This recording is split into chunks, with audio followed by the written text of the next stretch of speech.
po si Richard Incabo, checker sa Gotong Southern. 27 nga nagtrabaho karon. Una na kong experience bilang checker.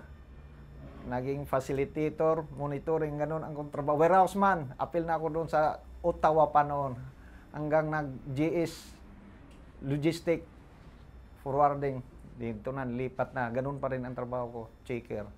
Hanggang nagsishipping, 2005, lipat ako sa shipping, naging checker sa FCL at saka LCL inbound.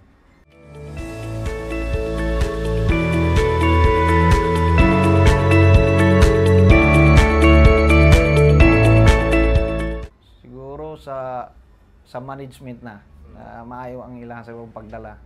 Kaya nitaas ang nitubo ang guan ang Gotong Southern. Siyempre sa ano nila pamalakan maayo mo sila ang akong una number 1 yung sa sweldo okay naman sa wala namang at saka sa number 1 sa benepisyo na pag nag-verify ka sa SS laws ka kompleto naman ang hulog. Kaya nagdugay ko kasi tanaw ko man na pag tanda ko naagi ko makuha ay ko mapensyon. At saka sa pamilya ko, yun din ang binubuhay ko sa pamilya ko. Karon may college na ako, Sargent College, may grade 11. Siyempre di ko kinukuha dito sa Gotong Southern.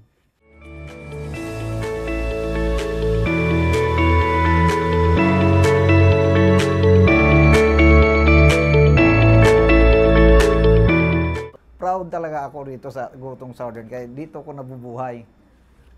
Dito na ako tumatanda. Proud na talaga ako.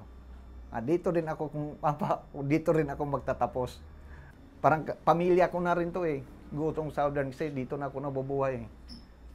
We are Gotong Southern.